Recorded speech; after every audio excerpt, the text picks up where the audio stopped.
Choque Frontal, em Alvor FM.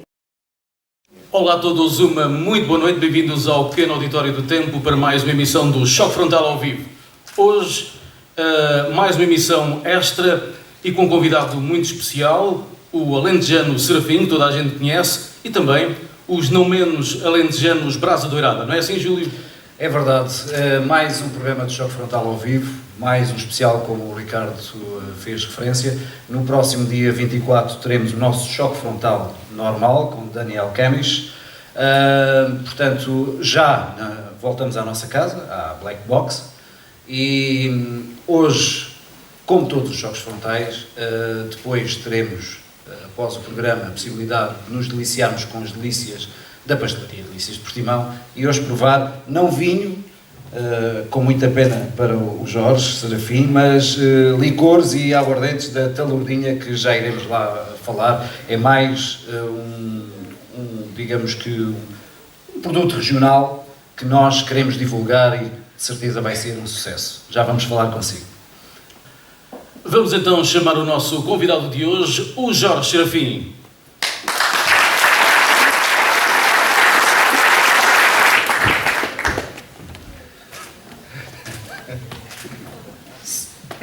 Boa noite. 15.000 euros, portanto tu é que sabes. É um prazer imenso regressar a Portimão, até porque este evento é patrocinado pelos Bitoques. Nunca tinha sido feito um espetáculo sentindo que era patrocinado por um bife e um ovo estrelado e um cagul de batatas fritas e qualquer auxílio de qualquer artista. Isso é patrocinado por um AVC em potência e uma trombose em ascensão. Porque nós vamos a Portimão, vamos a Beja, vamos a qualquer sítio, quando nós pedimos um bitoque, eu só queria salada. O gajo está a apontar aquilo que está a escrever: batata frita, arroz, ovo, a desmamar tudo, bitoque é bitoque. Bitoque é completo, bitoque é português. Nem se atrevem a dizer às cozinheiras. Depois metem aquilo tudo em cagu, batata frita, coisa, e depois o ovo cá em cima a servir de boia de salvação, não vá o bife afogar-se naquilo tudo. Como ali, que é para trabalhar com os diabetes. Porque nós com a comida, é verdade, por exemplo, aqui em Portimão já é difícil comer um bacalhau à brás, bacalhau na brasa, bacalhau Zé do Pipo, bacalhau assado. Era assim, bacalhau a gomes chá. Agora não. A comida desde que o Manel Luís Gosta fez programas na televisão e a comida agora tem nomes. Assim, há comida que a gente não sabe o que é comida. É um parágrafo do Lobo Antunes, aquilo... É por isso que a gente lê pouco Lobo Antunes, tem medo que a perna de frango nos ataque com as sílabas e as metáforas. Tu antigamente, agora não, tu vais ao restaurante e eles fazem bacalhau em cama de legumes. E outro dia ali na bacalhoada, cravei o garfo no bacalhau, levantei o bacalhau, perguntou-me o meu empregado: o que é que procura? O colchão.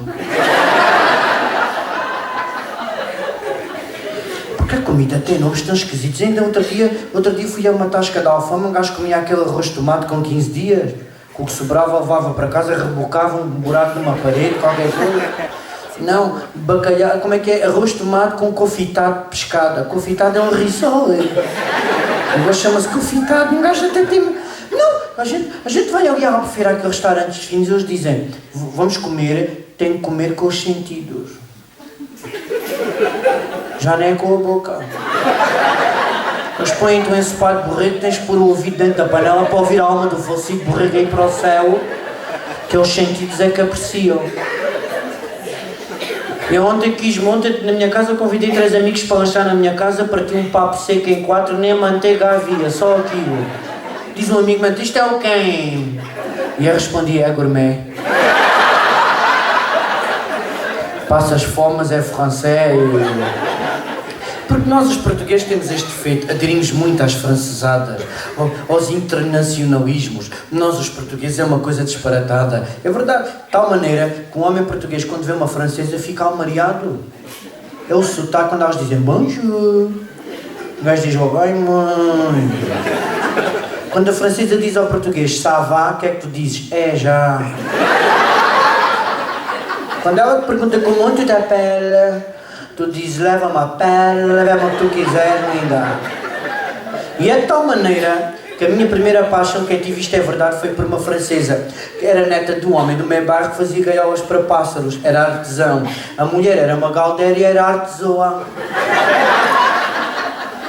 Eu fazia galholas, ela encornava, cada um no seu artesanato. E a neta era francesa, e ela veio no Natal passar vacanças, e eu pensei que criava vacas. E fui pedir a um amigo meu como é que se pede namoro em francês. Ele disse, é assim, assado e cozido. E eu fui bater à porta, abriu o avô, disse, vizinho Estoido! Então, está aí a Suceline. Reparem que os nomes pessoais no Alentejo não têm a última letra.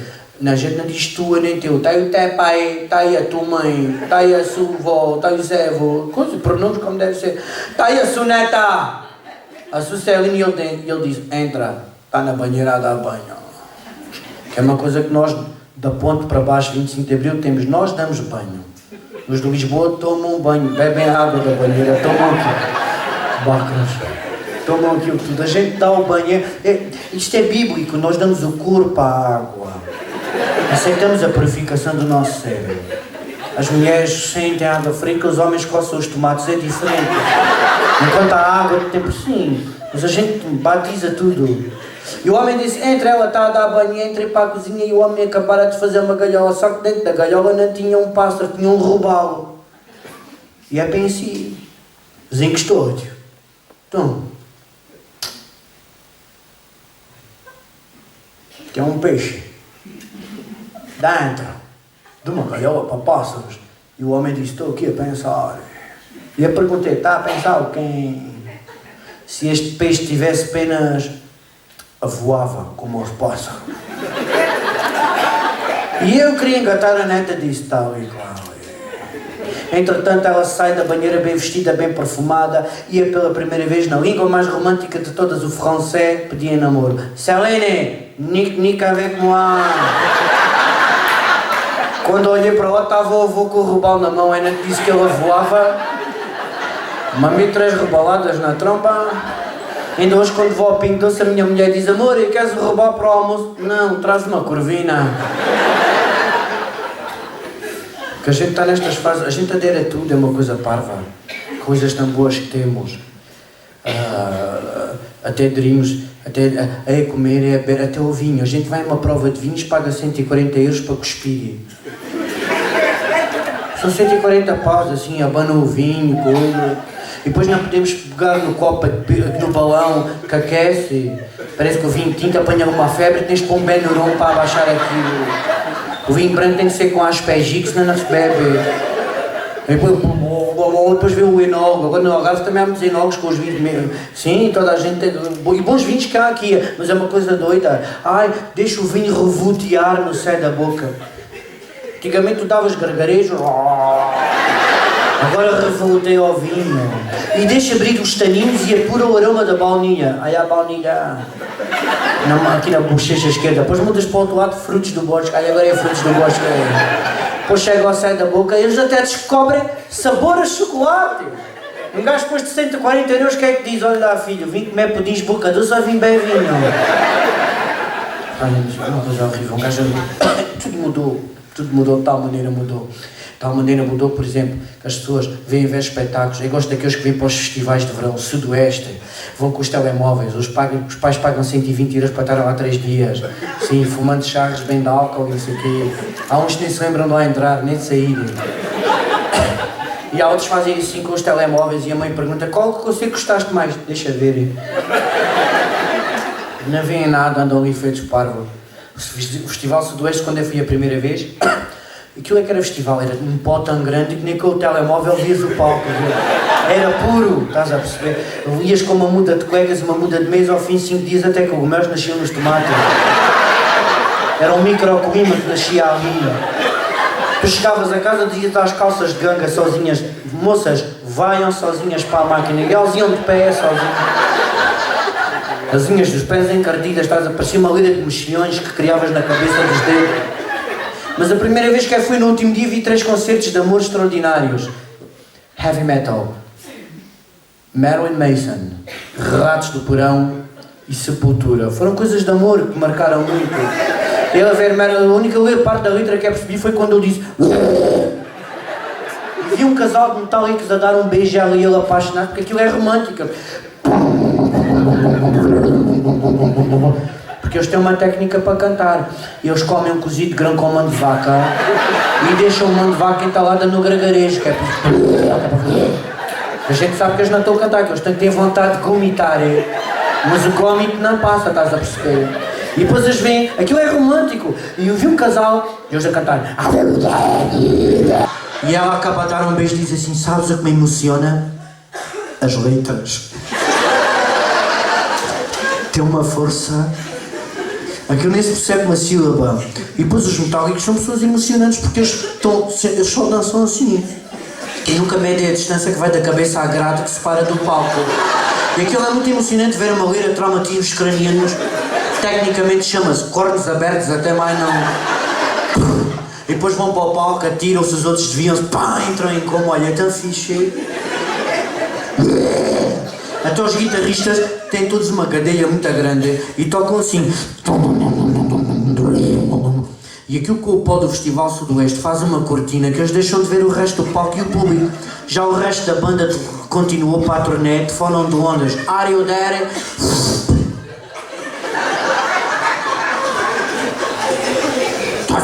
E vão-se embora. Mas a história mais engraçada que me aconteceu neste concerto é que eu fui com 4 amigos da aldeia do Castelão, que é uma aldeia perto de São Luís. Nem sequer é aldeia. E aí, como toda a gente já ia carro de marca e havia moças de Cascais com camisas de punho de reda branca, era tão bonito. Porque elas nem estavam brancas, quando saíam parecia que a peste negra tinha tomado conta delas. E foi com 4 moços montados numa famela, e 2 famélias e uma zundá. Foi das coisas mais lindas. As pessoas pensavam que era outro concerto de heavy metal, porque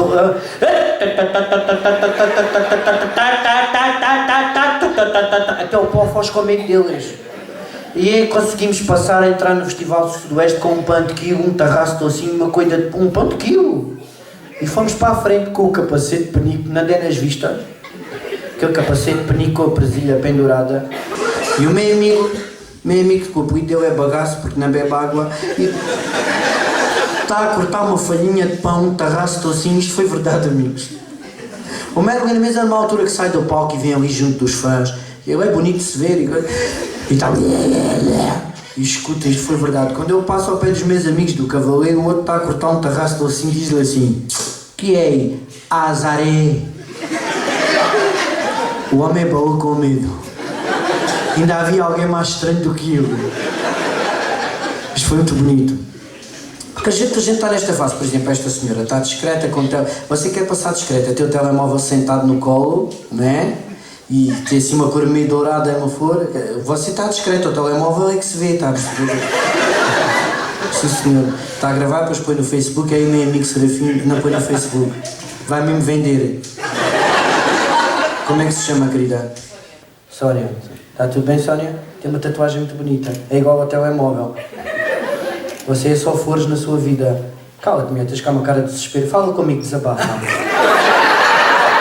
Não, Sónia, é que a gente está nessa fase maluca. Eu acho que a nossa geração está tão viciada nos telemóveis, no Facebook, nessas coisas todas, que acho que estes casais novos, quando casam na noite das núpcias, não fazem amor. Deixam os telemóveis a vibrar em cima um do outro. E nasce o telemóvel de Hello Kitty cor-de-rosa. Sónia, as pessoas vão batizar os filhos como é que é por igreja. António Manel Tarifário. Maria José Galaxy. E depois a coisa que mais me irrita nos telemóveis é que o português preza muito a vida privada. O português diz: na minha vida nem se mete. Vou jantar fora. Comer uma sardinhita. Antes de comer a sardinha, tira uma selfie com o falecido da sardinha, põe logo no Facebook. Toda a gente fica a saber onde comes, com quem comes e o que é que pagas. Nós pomos tudo, escancaramos a nossa vida e não queremos que se metam na nossa vida. Um amigo meu de Beja pôs assim: isto foi verdade. Hoje é um dia triste, ao fim de 10 anos de casado, descobri que a minha esposa me foi infiel. Pôs isto no Facebook. 5 responderam: partilham.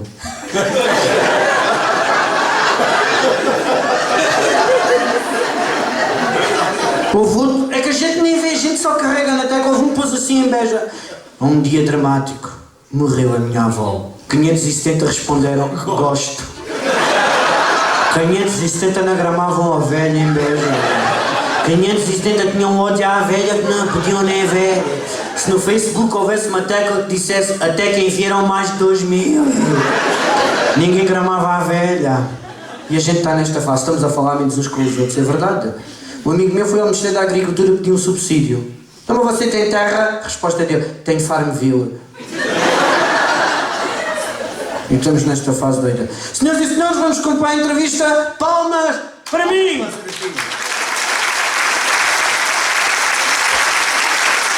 Jorge, o nosso convidado de hoje do Choque Frontal.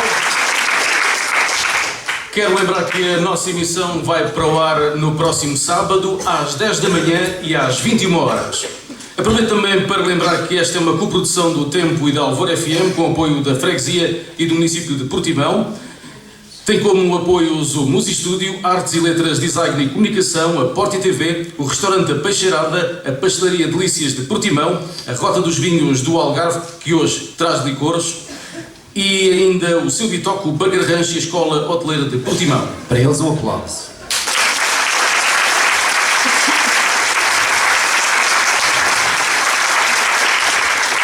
Nós esta noite temos uma pessoa, eu já o disse pessoalmente, que admiro bastante. É natural de Beja, tinha cerca de 23 anos quando descobriu que era possível usar os contos de tradição oral como estratégia de promoção e mediação para os livros de leitura. Viciou-se e soube que era aquilo que queria fazer da vida, contar histórias. Foi funcionário da Biblioteca Municipal de Beja durante cerca de 12, 13 anos, no setor infanto-juvenil, onde exerceu funções na área de promoção do livro e da leitura. Hoje define-se essencialmente como um contador de histórias tradicionais de todo o mundo, atividade que vem exercendo há cerca de 20 anos e que o leva a percorrer o país de norte a sul, levando a arte milenar da palavra nua e crua, deliciosa e doce a escolas, bibliotecas públicas, centros de dia e feiras, auditórios, centros culturais, festivais de teatro. Para além disso, já fez muitas outras coisas, até atualmente participa num grupo de música que é os Tais Quais, com o Tim, com o Jorge Palma agora, o seu filho, portanto, Vitorino, entre muitos outros. E, portanto, é ele que temos como convidado hoje, é um gosto imenso ter-te aqui. E começávamos já, então, a nossa pequena conversa, porque isto, para além, como todos sabem, do choque frontal, no que é que consiste, existe num ambiente intimista perante os nossos amigos, porque estão cá todos por convite, ninguém pagou nada, a assistir a uma conversa e conhecer mais do contador de histórias, mais do humorista, mas também do homem que é pai, que é esposo, etc, que é filho, e portanto, conhecer mais um pouco do Serafim, do Jorge Serafim. Antes de contador de histórias, e isto talvez seja uma surpresa para muita gente, foste mecânico. Tentaste na mecânica, mas não gostaste. Quiseste ser professor primário, correto? E posteriormente entraste na universidade para estudar História. Aborreceste e decidiste ir trabalhar para a Biblioteca de Beja. E foi quando foste trabalhar para a Biblioteca, com 23 anos, que foi ali que descobriste essa vertente de contador de histórias. Sim. Nunca houve esta coisa, às vezes as pessoas dizem, isto nasceu com a pessoa, não nasceu cá coisa nenhuma, eu nasci, o médio tem 2 nalgadas, ainda comecei a contar, era uma vez, isto não foi verdade, isso é mentira. Eu estava no curso técnico profissional de manutenção mecânica, muita física, muita matemática e geometria, aborreci-me.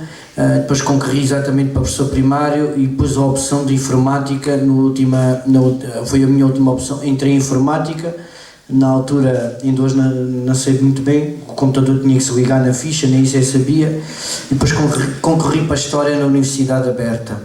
Ainda fiz umas cadeiras, também de informática fiz muitas. E como já tinha feito teatro em Beja, na altura, uma das pessoas que fez teatro comigo era a responsável, ainda hoje é, Algarvia do Lagos, a doutora Cristina Taclin. Ela trabalhava no setor infantil, disse, precisamos de pessoas, queres vir para aqui? E foi lá, do nada, numa grande casa, que comecei a interessar-me por o livro infantil, a promoção e a mediação do livro e da leitura, e é aí que começo a contar contos. Nem sequer me lembro, minha avó contava muitas histórias de vida, e o meu pai, das pessoas do campo que passavam, mas contos, não me lembro nunca ninguém na família. Foi mesmo na biblioteca, e a biblioteca proporcionou-me conhecer gente de todo o mundo. Grandes pedagogos, grandes ensaístas, grandes narradores orais, e é aí que me vou aperfeiçoando, e depois chegou uma altura que tinha tantos convites que tive que galgar. Serafim, se não fosses comediante, o que é que achas que hoje poderias estar a fazer? Eu acho que sou mais contador de histórias do que comediante, onde o humor também entra. Eu sei muitas histórias que eu vou-vos contar. Há contos tradicionais tão bonitos que eu não os troco por um espetáculo de humor exatamente por serem populares. Temos muita ideia sabes que a cultura popular é esta pimbalhada, entre aspas, pela qual nós somos invadidos. Então chega ao fim de semana e é uma mentira que pregaram este povo. O meu pai tem 91 anos, o meu pai nunca dançou pimbalhada. Vocês perguntarem aos vossos avós nessa altura, quando havia pais, o que se dançava era outras coisas. O meu pai dançava tangos. Esta ideia de que o Kim Barreiros é que é o expoente máximo da popularidade é uma subversão de outras coisas que também tem espaço. Não estou a dizer que não tem. Agora, só esses é que infelizmente têm espaço, porque as pessoas ouvem outras coisas. E eu gosto de contar contos exatamente porque a cultura popular mostra que há uma cultura muito sábia. Nesta pimbalhada, meio ordinária, meio... por exemplo, vós no Algarve, o maior recoletor de contos chamava-se Ataíde de Oliveira. A Universidade do Algarve tem um centro de estudos Ataíde de Oliveira, que é um homem que recolheu diferentes, mais de 400 contos tradicionais do Barlavento ao Sotavento. Uns gostamos mais, outros gostamos menos. Eu acho que, acima de tudo, respondem diretamente, sou um contador de histórias. Onde o humor também entra, claro. Contos e contá-los é, para além de uma profissão, também uma terapia para ti? É. E acho que é para as pessoas, sabes? Porque, ao contrário do que nós pensamos, muita gente diz: os contos para crianças não se contavam. Se falarem com os vossos avós noutros tempos, no final do dia, no início da noite, quando as pessoas contavam histórias, era para a família toda. Eram as crianças e os adultos. Aliás, as crianças com 7, 8 anos já trabalhavam. O Álvares Redol dizia, quando escreveu aquele livro, os esteiros para os filhos dos homens que nunca foram crianças. Porque a infância não existia. No tempo dos nossos avós não existia. E os contos eram ensinamentos.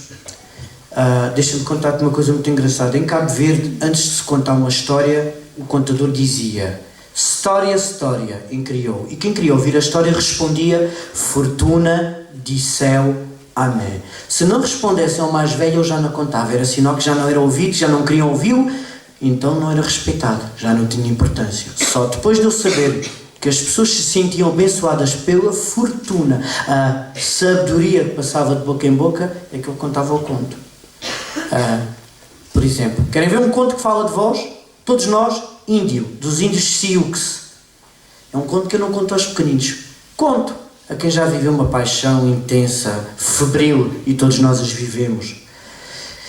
Dizem os índios Sioux que havia um casal de jovens enamorados. Ele era o mais perfeito dos guerreiros, ela a mais bela das mulheres. Quando se conheceram, queriam a eternidade. Mesmo depois de mortos, queriam um feitiço que lhes garantisse a eternidade, pois as mãos, quando se entrelaçaram, já não se podiam separar. Foram falar com o velho feiticeiro, o homem ficou comovido e disse-lhes: há uma coisa que podereis fazer, mas é difícil. O rapaz, macho, robusto, disse logo: estamos prontos para tudo. Então o velho feiticeiro olhou para a rapariga e disse: irás para norte, subirás à montanha mais alta e caçarás a mais bela das águias. Tu irás para sul, treparás ao monte mais íngreme e caçarás o mais bravio dos falcões. Quando a lua cheia estiver acesa no céu, venham até cá. E assim foi. Ela foi para norte, ele foi para sul. Despediram-se com um beijo demorado. Ela caçou a águia, ele caçou o falcão. Quando a lua se acendeu no céu, estava à porta do velho feiticeiro com as aves, cada uma em seu saco. O velho disse: mostrem-me. E eles tiraram. E constatou: belas duas aves. O rapaz perguntou: e agora? Matamos-las? Comemos desta carne para sentir esta força a correr dentro de nós? Bebemos do seu sangue para alimentar as nossas veias? E o velho disse: não. Estão a ver esta fita, este pedaço de couro? Há até uma ponta, uma extremidade à pata do falcão, a outra à pata da águia espera. Ficaram admirados: que raio de coisa estranha é esta? E assim fizeram.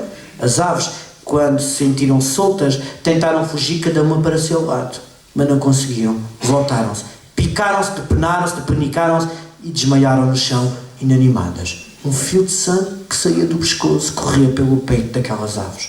E o velho disse: é este o único segredo do amor. Como? O que é isto que acabamos de observar?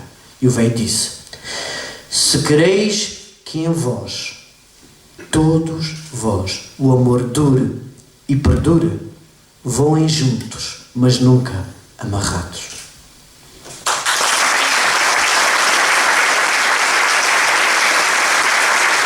Obrigado.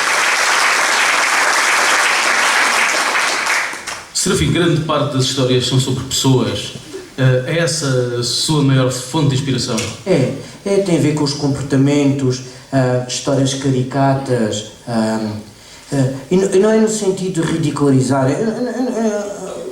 Como eu sou um observador, não entendo que o humor, mais entrando na área do humor, tem várias vertentes, mas a mim o que me encanta, por exemplo, eu nunca gostei de anedotas, e até de alentejanos nenhuma, aliás, eu troco-as todas por lisboetas,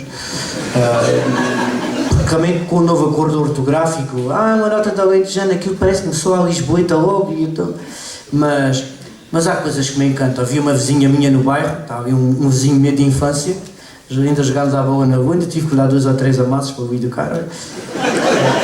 Somos muito amigos de infância mesmo, e havia personagens engraçadas, era um bairro social, tinha gente boa, gente complicada, não quer dizer má, mas famílias disfuncionais, mas também tínhamos um sentido de vizinhança que um bairro social dá, que hoje não dá noutros sítios. E havia uma vizinha, minha pré dizia, quando eu às vezes gosto muito de dizer poesia, brincar ou escrever, ela dizia: ai Serafim, adoro poesia. E eu dizia: então qual é a poesia que gosta mais, vizinha? Os Cornetos de Camões. Adoro cornetos de Camões. Até qual é o corneto que gosta mais? Amor é uma labareda e não há medo de se apagarem.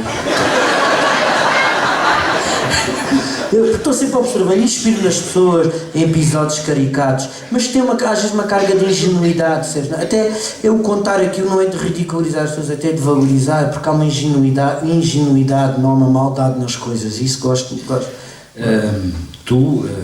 Só também para fazer aqui uma referência, o Serafim ontem estava nos Estados Unidos da América, chegou ontem à tarde, veio para o Algarve, está a trabalhar nestes 2 dias em Lagos, a contar histórias, hoje já fez cerca de 5 sessões, 4 sessões, esta é a quinta, e está aqui com esta pujança,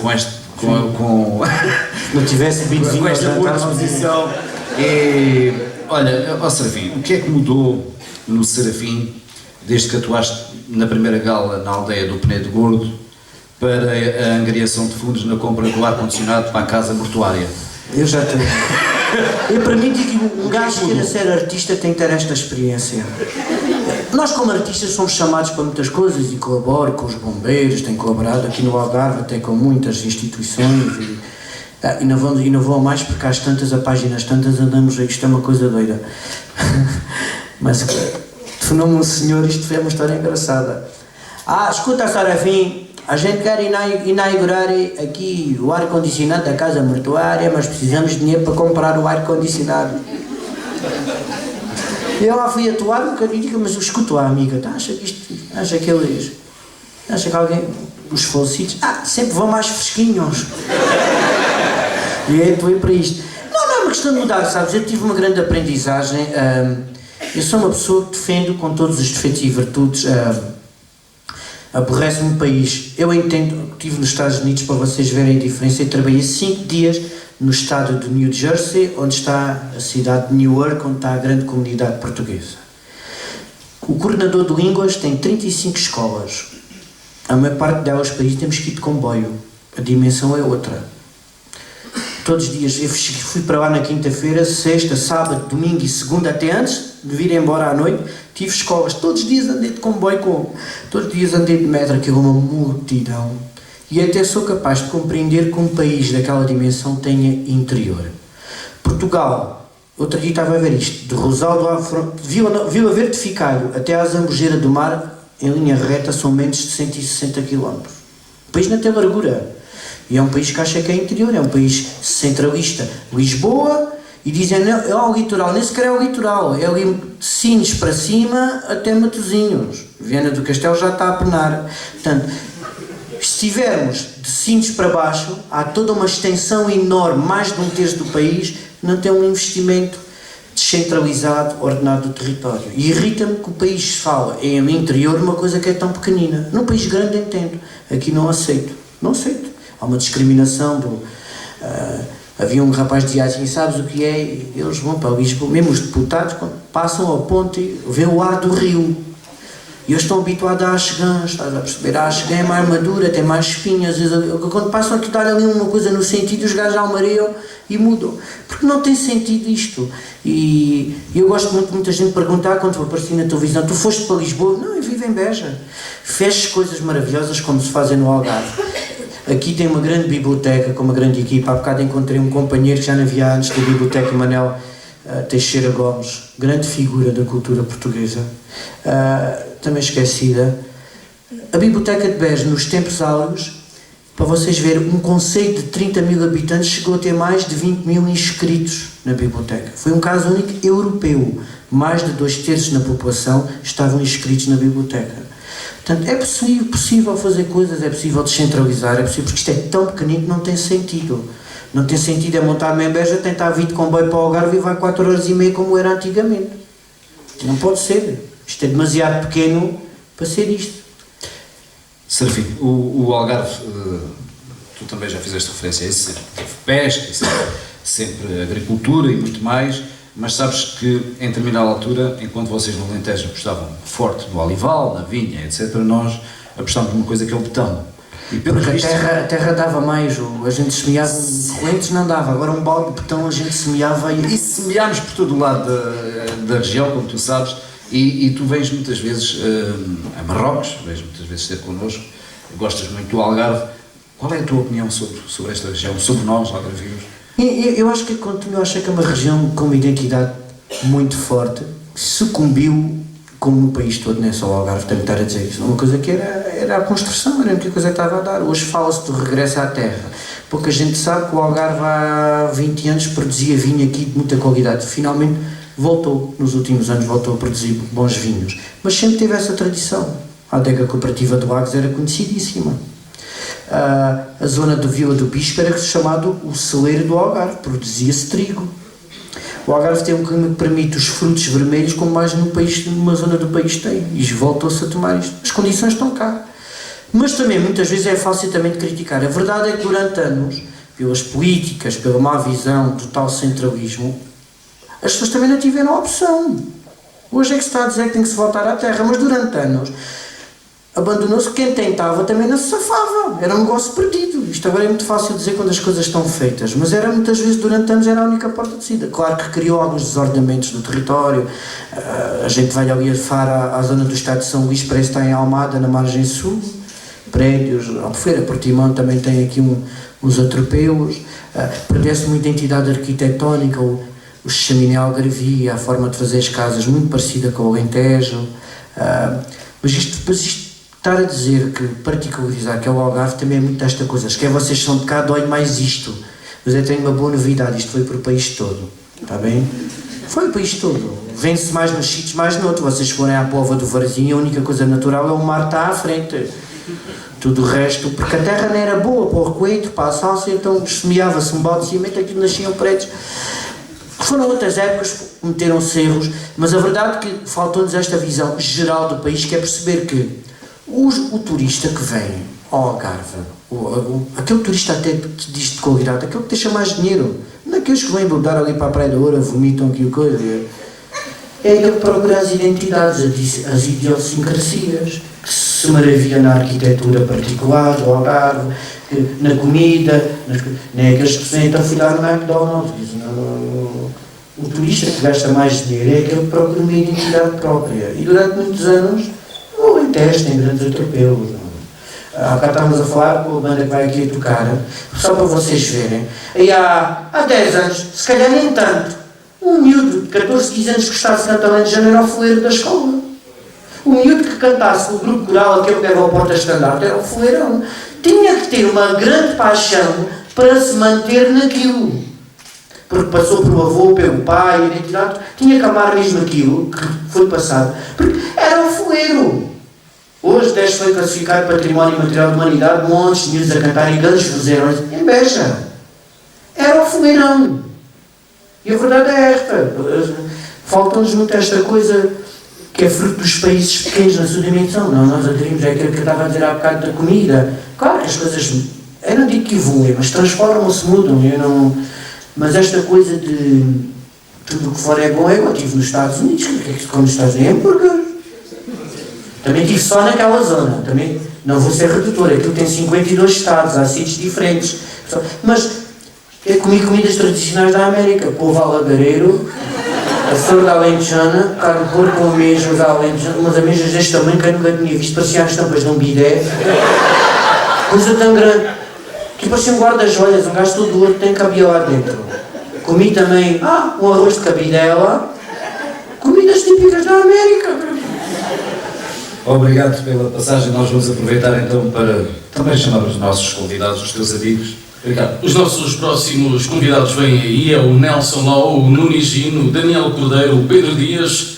Eles são alentejanos, vivem no Algarve, são os Brasa Dourada.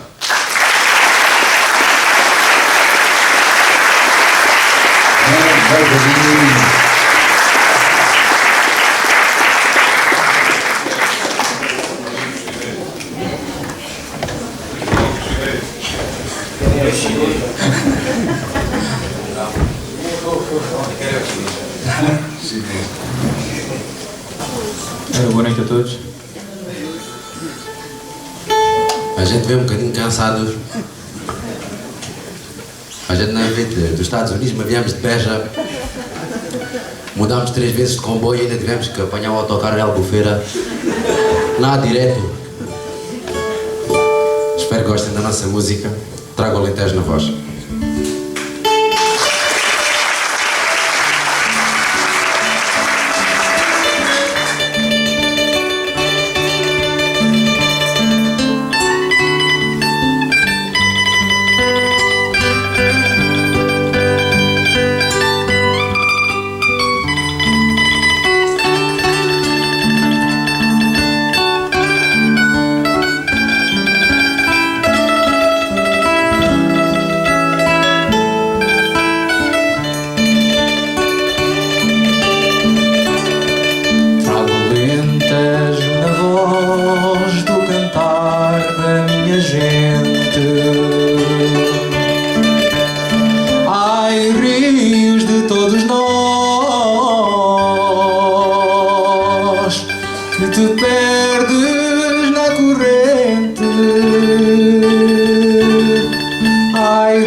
Ai, sentir de olivais, ai, ventos na madrugada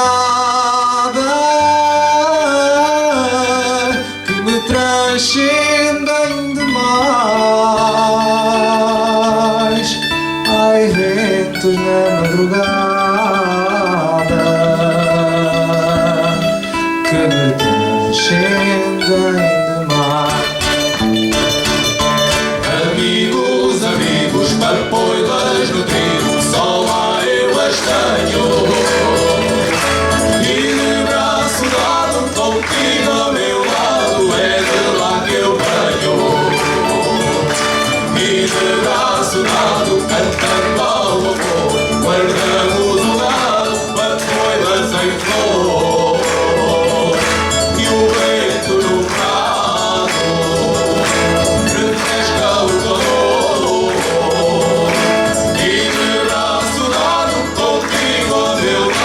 Cantamos amor. Ai, rebanhos de saudades que deixei naqueles montes. Ai, pastores de ansiedade, bebendo água das fontes.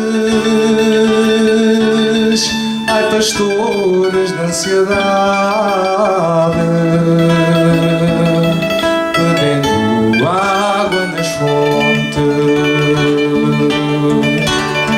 Ai, sede das tardes quentes, ai, lembrança que me alcança. Ai, terra prenha de gente, nos olhos de uma criança. Ai, terra prenhe de gente nos olhos de uma criança. Amigos, amigos, campoilas de gringo, só lá eu as ganho. E de braço dado contigo a meu lado, é de lá que eu venho.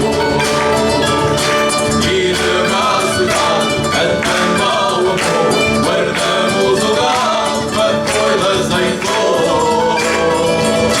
E o vento no prado refresca o calor.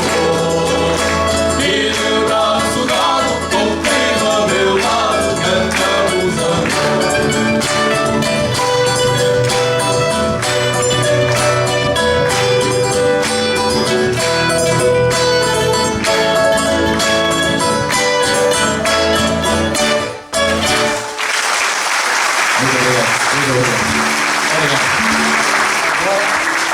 Agora podem se assentar. Nuno Gino, Daniel Cordeiro, Pedro Dias e Nelson Ló. Um aplauso para eles.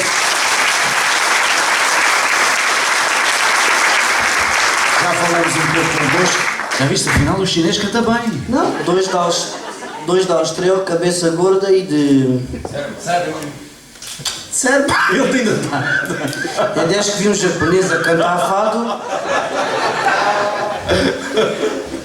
Pois, mas olha, este pelo menos se fosse. Ele é macaense, já me disse. Ricardo. Vamos falar então sobre os nossos licores? É verdade. Hoje, para um apreciador de vinho, temos cá licores. E então, eu vou chamar então aqui o representante da Talurdinha. Peço, por favor, que chegue só aqui para falarmos um pouco sobre este seu produto. Oh, pode ser esse, agora. Um aplauso. Muito forte para nós. É que esta quarta-feira, no final do Choque Frontal ao vivo, nós e a Rota dos Vinhos, que é nosso parceiro, do nosso amigo Aníbal Neto, decidimos então fazer esta surpresa, inovar, e em vez de vinhos, vamos dar aos nossos convidados licores e aguardentes da Talurdinha. Ainda bem que é os doces, porque corta um bocadinho, não é? Senão, a destilaria onde o Luís Sequeira produz a aguardente medronho tem mais de 15 anos? Tem há mais de 30 anos. E situa-se onde? Portanto, a primeira foi na aldeia do Talurde, cá está a Talurdinha, que vem do Talurde. Depois a produção começou, portanto, a ter algum impacto, e cheguei à conclusão que não conseguia produzir na totalidade lá. Depois, portanto, fiz uma nova destilaria aqui à Venda Nova, em Entrada de Silos, onde é que hoje consigo destilar o que for preciso. Portanto, a outra continua a destilar na mesma, portanto, é mais tradicional. Hoje trabalha mais com visitas, portanto, quando há visitas faz a destilação, e aqui, portanto, apesar de ser tudo tradicional mesmo, ser tudo de caldeiras de cobre na mesma, portanto, mas tem outra dimensão de produção. Mas é produzido tal e qual? É produzido tal e qual como o método tradicional. E o que é que produz? Portanto, de licores tenho à volta de 15 referências, tenho 8 aguardentes, desde o medronho, o figo, a alfarroba, mais recentemente a aguardente de laranja. Tenho o licor de laranja também recente, que é 100% de laranja, que a base é a própria aguardente de laranja. E o que diferencia mais um pouco dos meus licores é que grande parte deles são feitos com a aguardente do próprio fruto. Não leva gelo, porque geralmente o gelo dá cabo de estômago. O gelo com licores e aguardentes, o gelo é terrível. Depois tenho o gin, o tangerino gin, também é uma produção minha, também está muito bem apontado no mercado. E o tangerino é seu, ok. O gin algarvio. É o café gin produzido no Algarve. Há um também produzido no Alentejo. Há um, o Chaves, que conheço que é o produtor também. E então o que é que podemos provar hoje? Não trouxe hoje? Não trouxe todo. Portanto, trouxe o licor de alfarroba, trouxe a aguardente de medronho, o licor de laranja, o licor de figo, depois algumas partes das grandes iguarias que temos. Luís Sequeira, muito obrigado por este bocadinho. Obrigado, e vamos já provar então. Obrigado, obrigado. Um aplauso para o...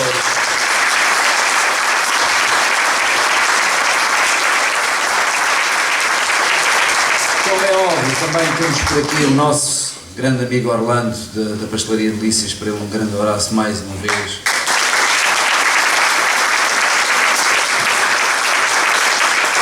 Voltamos então à conversa com o Serafim. Serafim, tu tens um humor que eu aprecio particularmente, vinhamos a falar nisso. Tens bom gosto? Obrigado.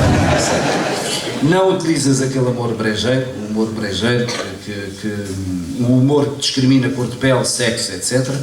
E sabes melhor que nós, colegas teus, que o fazem constantemente. Qual é a tua opinião sobre isso? Há pessoas que gostam desse tipo de humor.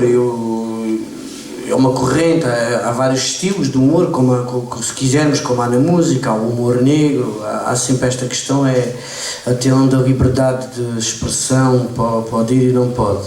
Eu vou-te sempre uma questão que é, repara, há tipos que fiz uma piada, não entenderam, se eu não rio, aquilo é humor, é uma coisa que eu tenho um amigo meu que todos os dias escreve no Facebook uma piada.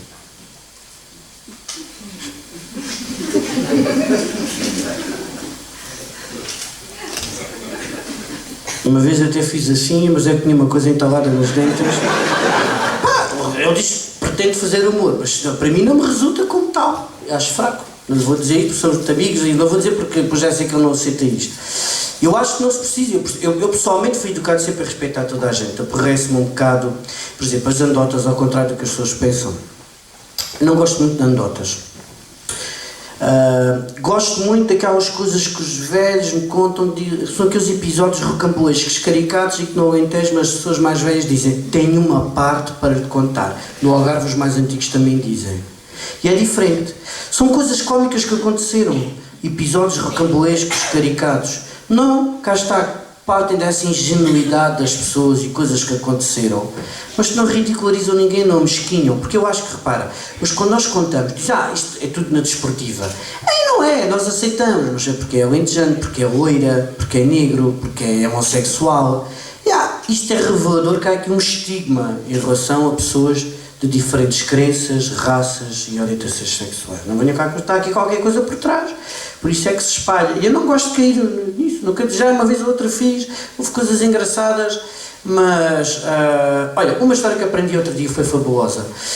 Passou-se nos anos 60 nos Estados Unidos. E nos anos 60 nos Estados Unidos os negros tinham que andar na parte de trás do autocarro. À frente vinham os brancos. E um dia há uma rebelião dentro do autocarro, os negros a protestar, temos que ir à frente, somos como os brancos, somos seres humanos como os outros, os brancos a protestar, nós somos superiores, Deus nos fez assim, até diziam Jesus Cristo era branco, e o motorista farto daquilo trava o carro, e diz, acabou! Não há negros, não há brancos, a partir de agora é tudo azul, são todos azuis no meu autocarro, chega! E quando eu vou ali cá o motor para arrancar, pergunta, e agora como é que nos sentamos? Tem nada a saber! Azuis claros à frente, azuis escuros atrás!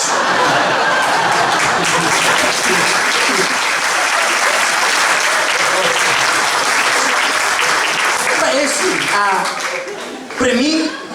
para mim os humoristas que são de referência são os que me fizeram rir. Os que não me fazem rir, peço imensa desculpa, nem os tenho como tal. Nem os tenho como humoristas. Olha, outro dia estava a ver, até mandei uma mensagem ao Hermano José. Temos empatia, não somos amigos íntimos, mas já estivemos alguma vez, já atuámos juntos.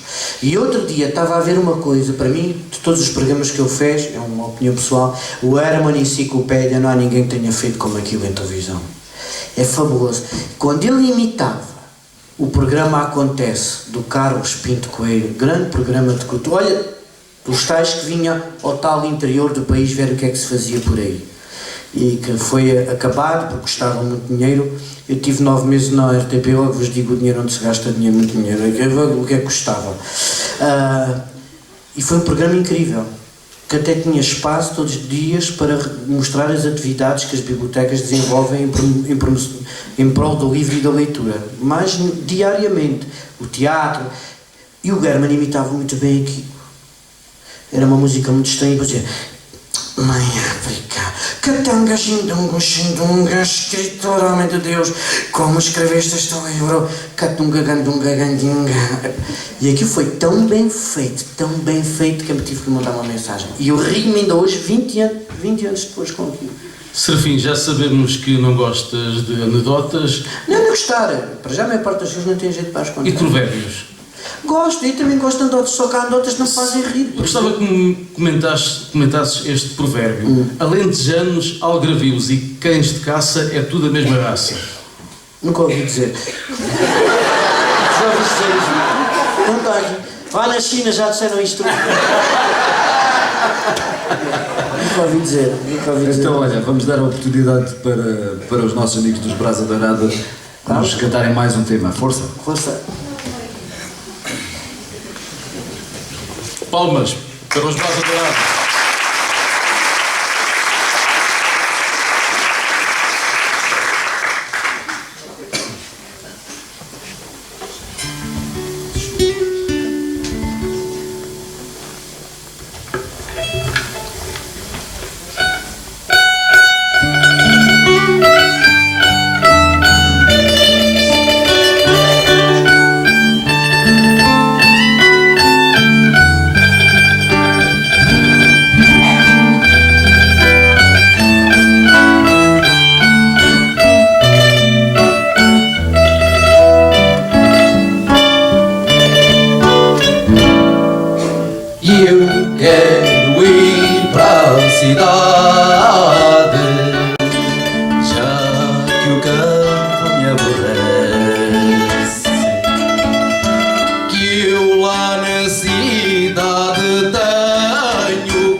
Fui colher uma romã,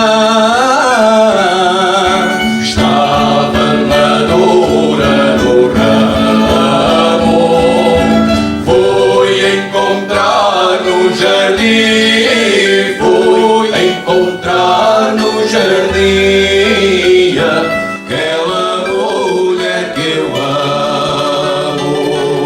E aquela mulher que eu amo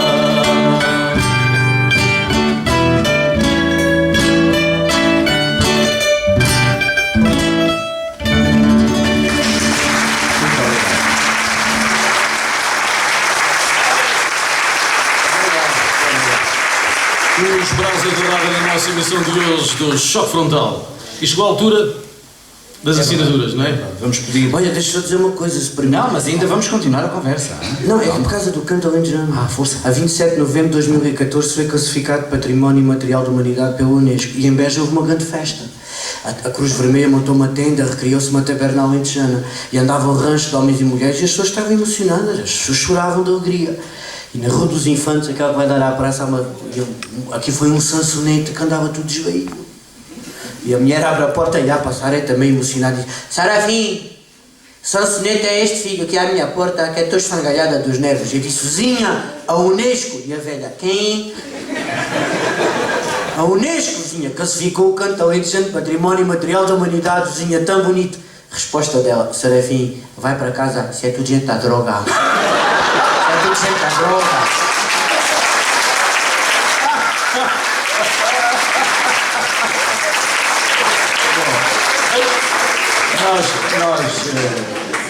Há pouco falávamos no jantar, no belíssimo jantar que tivemos, e foi um momento por acaso bastante interessante, que vocês só tinham dado um autógrafo. Agora vão dar 4 autógrafos. Vou-vos pedir para autografarem a nossa faixa, se fizerem favor. Estou curioso de ver como é que eles escrevem mandarim. Vamos lá ver agora. Escreve agora, vá. Faz qualquer coisa também, ninguém aqui entende, deixa lá. Mas ele é de Macau, é diferente. Macau, o cantonês, que ele fala, são 9 tons. O mandarim é 5 tons. Uma curiosidade, sabias disso? O cantonês é mais difícil que o mandarim. E os portugueses, as pessoas de origem portuguesa, falavam o patuá. É um dialeto local. Só há uma falante viva, tem 98 anos e não há medo de morrer a velha. Olha, enquanto eles assinam e não chega a tua vez, Serafim, como contador de histórias e com 2 filhos em casa, está bem que passas lá pouco tempo, mas eles também gostam de ouvir o pai contar histórias, de certeza. A minha filha não, tem 11 anos, quando me ouve diz: pai, vou ver a Disney, Teu feito da mãe, elas nascem para o feito da mãe. Há que dizer a verdade. E eles não estão cá hoje, posso-me vingar. Mas gostava muito de mim, pequenino também. Ainda ontem, quando cheguei a casa, tive que ir a casa ver os miúdos, e era 1 da manhã, ainda estava com o jet lag, quase com uma direta. Eu tenho uma coleção de livros infantis, tem mais de 1000 de todo o mundo. Livros incríveis. E sou muito seletivo na literatura infantil, não compro qualquer porcaria. Entre aspas. Porque tem-se a tendência de infantilizar as crianças. E eu acho que um bom livro infantil abre e dá estímulos às crianças para alargar os seus horizontes. Quando vêm com histórias de bruxinho, desjunta e da bruxa morra. Mas estou muito habituado a ouvir contar histórias. Já posso assinar então? Sim senhora, é aqui. Onde é que está o chinês para ver como é que eu escrevi? Onde é que está ela? Onde é que está ela? Aqui?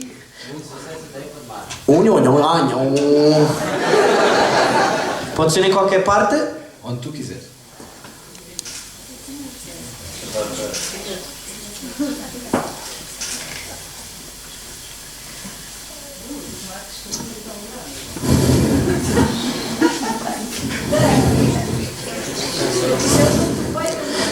Eu estou a escrever e as velhas cuscas de Portimão todas aí a falar.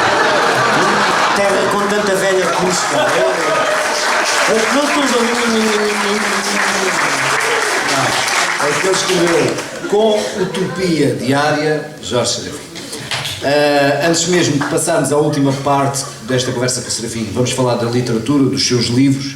Ele trouxe alguns livros que vocês também vão poder adquirir e depois até levarem autografado por ele, até pedirem o autógrafo. Vamos ouvir mais um tema. Mais um tema dos Brasa Dourada. Vamos ouvir. Vamos? Qual é esta agora? Montinho? Um montinho. Vou embora. Só não podem balhar.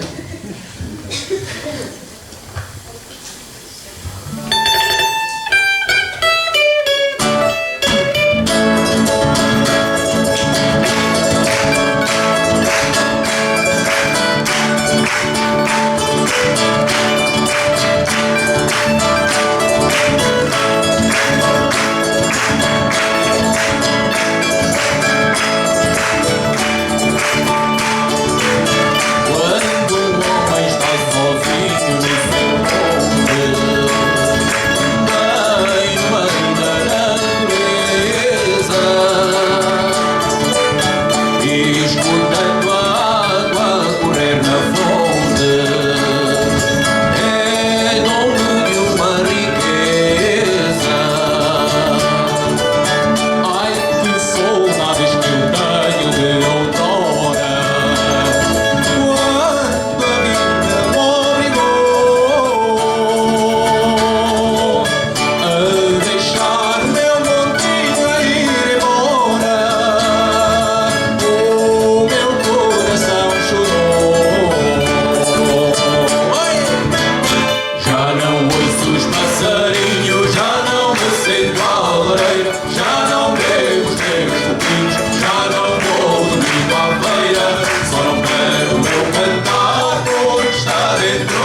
estrada fora, procurar vida melhor. Já corri o mundo inteiro a trabalhar para ganhar o meu pão. Esqueço sempre quando mudo de lugar, só o meu mundo tiver de não. Já não ouço os passarinhos, já não aceito a lareira, já não bebo teus copinhos, já não vou domingo à feira, só não pego o meu cantar porque está dentro de mim, não me o conseguem tirar, o meu ouvido é assim. Já não ouço os passarinhos, já não aceito a lareira, já não bebo teus copinhos, já não vou domingo à feira, só não pego o meu cantar porque está dentro de mim, não me o conseguem tirar, o meu motivo é assim.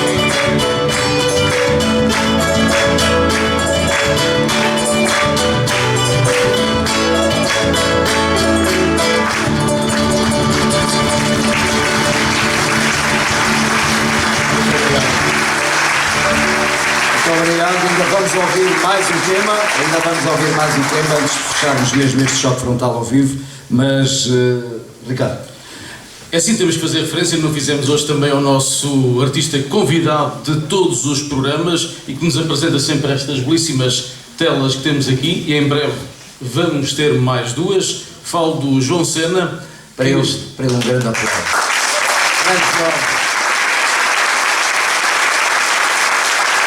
Serafim, é bom ver amigos. Eu tenho com o João uma amizade de há 20 e tal anos. E agora parece que toda a gente acordou para os belíssimos trabalhos que o João faz. Tem sido, e se consultares no Facebook, ele tem coisas maravilhosas, espantosas mesmo. João, muito sucesso. Onde é que ele está? Está ali. Há que referir que o João tem feito grande sucesso no meio dos nossos convidados. É verdade. Eu reparei nele porque quando chegou uma amiga dele, não se viam ver há muito tempo, deram um grande abraço, eu estava ali. É tão bonito sair de casa e reencontrar pessoas. Foi, não foi? Aí uma amiga, um grande abraço, mesmo daquelas pessoas que não se viam já há algum tempo. É muito bonito sair de casa e reencontrar as pessoas. Olha, não mesmo ter amigos no Facebook. Pois, sem dúvida. Serafim, vamos falar agora nesta última parte, na outra vertente, naquela que também já fazes há algum tempo, que é escrever livros. Tens, pelo menos, o Sul de Ti, edição de autor, é um livro de poesia.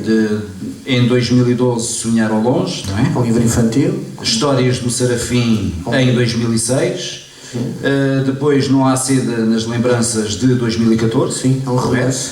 E este é o último, fresquinho ainda, apresentado a 5 de Abril, salvo erro, em Beja, na biblioteca. Precisamente na biblioteca, onde tu escreves e também desenhas, portanto, ilustras. Sim, porque eu sabia que vinha o João e eu tinha que lhe mostrar, estás a perceber? Tens aqui um concorrente, pá. Não, este livro tem uma história muito engraçada. Eu já falo um bocadinho desta história. Porque é que eu fui ilustrar com colagens, não tenho esta qualidade tão perfeccionista que o João tem. Assim dá gosto de ser bota velha, não é? É o problema da pintura, É verdade, hoje não vou-te fazer uma coisa que faz inveja, é que eu fui ao MoMA em Nova Iorque e vi umas coisas do Marc Chagall, coisas tão bonitas. Ainda pensei em roubar o quadro, mas achei que os americanos... Achei que eles não gostavam da ideia. Coisas lindíssimas. Também vi umas coisas estranhas. Pronto. Lá tem um bidé exposto e aquilo é arte e tal. Eu tenho lá uma sanita velha em casa. Já mandei o meu a ver se eles querem comprar aquilo. Uma sanita que aguentou muita larata além de já não... Este livro é uma coisa engraçada. Eu tenho o texto, o afinador de memórias, tem um bocado a ver com aquilo que já falámos. A história retrata. Como eu ando muito por país e não tenho carta de condução, só em transportes públicos. E uma coisa que fere a paisagem portuguesa é que há sempre edifícios abandonados onde quer que a gente vá. é os centros históricos das cidades. E depois temos coisas tão bonitas, edifícios de uma arquitetura muito particular, que só há aqui, ou no Algarve, e a mim fere-me a paisagem, porque é que olha, dá sempre um edifício no campo, seja onde for, nas cidades. Então escrevi uma história de um homem que quer recuperar a memória das casas abandonadas. E para isso, como as pessoas não ligam, já são indiferentes, ele tenta recolher essas histórias. E como as pessoas já nem se cumprimentam, o que é que ele faz? Começa a contar as memórias que foram esquecidas numa praça. E pensou, se ninguém me liga, há uma coisa que nos une. O ar, todos respiramos, precisamos dele para viver. Então ele sabe tanta história, recolheu entre tantos vizinhos, tanta memória, tanta história, daquelas casas, quem é que morou ali, quem eram, o que é que sofreram, que histórias aconteceram, o que é que passaram, o que é que aconteceu. Ele satura o ar de palavras, o máximo que puder, para que as pessoas, quando estão deitadas a dormir, inspirem essas memórias. E as pessoas, quando acordam, não têm cabeça, têm molduras. Perderam a cabeça. Molduras vazias, sem tela, sem pintura, sem retrato, nada. E saem assustadas para a rua, sem direção. Pessoas sem cabeça.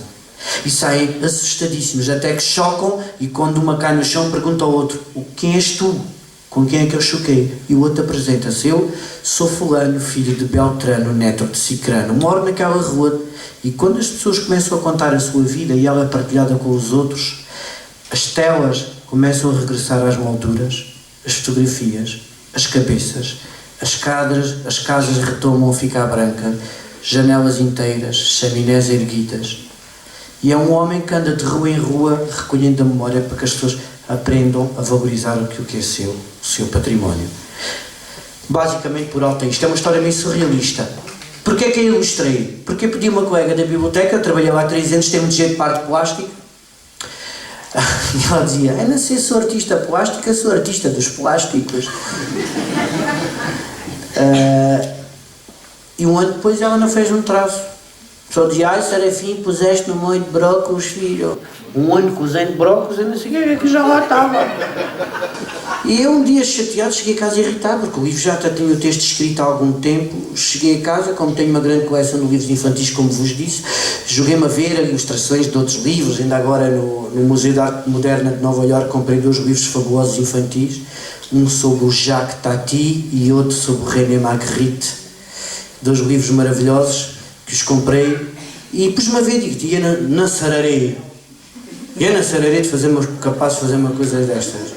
E com colagens e muito fixe, acabei por fazer 17 ilustrações em A3, uma é feita em A2, enormes. Não me deitava sequer, esperava que a família fosse à cama, lá ia eu, toma. E saiu. E foi tudo. É um livro que, olha, foi uma boa coincidência na vida, porque quando as ilustrações estavam feitas e eu estive a maquetar este livro, fui tentar digitalizar. Encontrei uma amiga de Beja que é uma grande ilustradora, que é a Susa Monteiro, é quem ilustra as crónicas do António Lobo Antunes na revista Visão. É uma ilustradora muito conceituada. E ela disse: não faças isso, isto é com colagens, digitalizado, perde a textura, a sombra, a profundidade, tu tens que fotografar isto. E ela deu-me também um fotógrafo, o moço estava residindo em Beja, fotografou-me, por isso é que o livro tem estas texturas, estas profundidades. Mas foi nada apanhado, que eu nem sabia que era assim. Mas foram uma série de casos, até na construção da ilustração, pronto, saiu. Agora, vais fazer outro? Alguma vez. Como é que nasceu esse interesse pela escrita? Escrevi desde sempre, já tenho 7 livros, escrevi, desde sempre que escrevi. Houve uma altura que a maior parte tem 7 livros, 4 são edição de autor e já não faço com editoras nem distribuidoras, porque o mercado não permite, as pessoas não têm esta ideia. Esse livro, para mim, que eu fiz, O Sonhar ao Rosto, foi com um rapaz que também trabalha na biblioteca, grande ilustrador, o José Francisco, fizemos 2. Maquetámos o livro, fizemos o design do livro, ele ilustrou, eu escrevi. O editor é um editor de Guimarães, normalmente quando são assim chamam-se vigaristas. Dava 10% do preço de venda ao público. Daquele livro ganhava 10% menos o imposto. O livro custava 13 euros, eu ganhava 1,30€ e o ilustrador 50 cêntimos. Mas como eu ando de escola em escola e vendia livros, eu dava mais 5%. Só que descobri que quando os escritores vendem diretamente, fazem o papel de vendedor e distribuidor, chegam a ganhar mais 35% a 40%. Portanto, fui vigarizado, vendi a edição quase toda e ele é que ganhou dinheiro. Então fartei-me, faço eu edição de autor, não estou para isto. Tenho outros livros com outros ilustradores, trabalhamos em conjunto, sai como eu quero, não tenho cá... Mas gosto muito de escrever, tenho essa necessidade. Já tenho aí mais algumas ideias cozinhadas, deixa ver. Poesia, gosto muito de poesia, também escrevo. E antes de terminarmos, só fazer aqui uma pergunta, antes de cantarem o último tema, com quem? Pedro, é contigo? Aproxima-te aí um bocadinho à frente. Eu não fui. Pedro, conta um pouco como é que começou estes Brasa da Arada, sendo 3 enfermeiros, um empresário que é engenheiro, para além de outras coisas que também fazes, não é? Como é que começou, como é que surgiu esta ideia?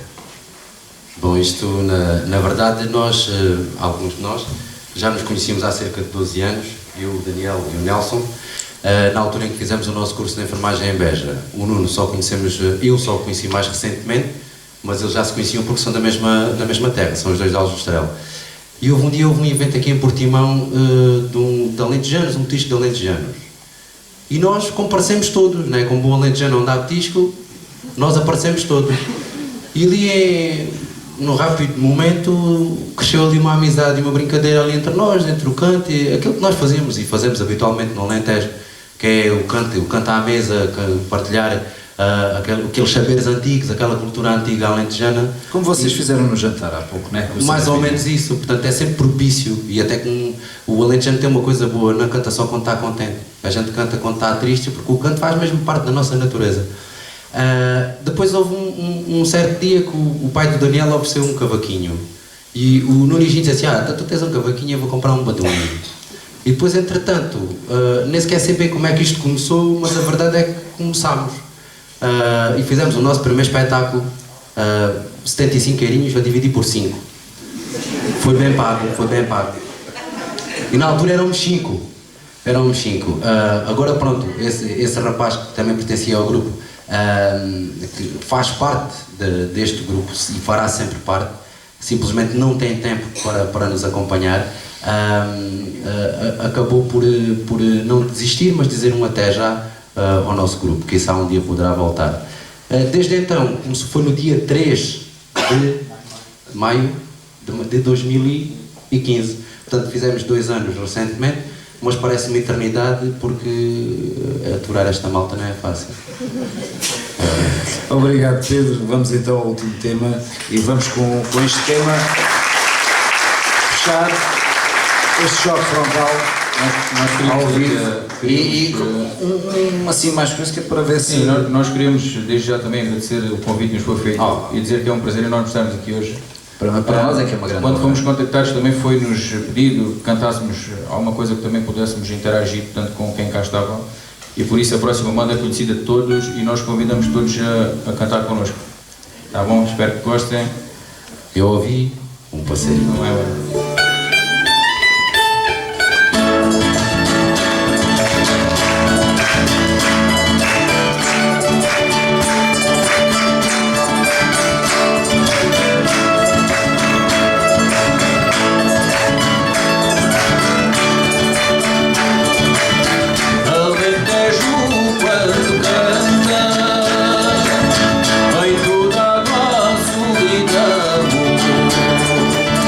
Traz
Muito obrigado nós e vamos assim fechar a nossa emissão, não é? É assim mesmo, e assim chegamos ao final de mais uma emissão do Choque Frontal ao vivo. Esta a nossa maior emissão, que vai para o ar no próximo sábado às 10 da manhã e às 19, e devido ao tempo que durou esta nossa emissão de hoje, vamos ter duas partes diferentes, ou seja, vale a pena ouvirem às 10 e às 19, porque não vão ser exatamente iguais, já que temos matéria para 2 horas.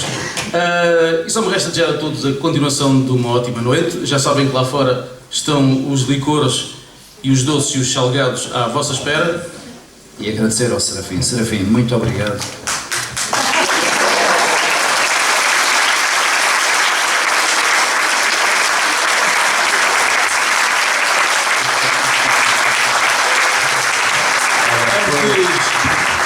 Antes de ir lá para fora, já sabem, este é o livro do Serafim, custa 15 euros, não é assim, Serafim? O autógrafo é de borla. E o autógrafo é grátis. Uma campanha. E já sabem, podem depois fazer os selfies e essas coisas todas que vocês gostam. Muito obrigado. Está connosco. Os braços muito obrigado.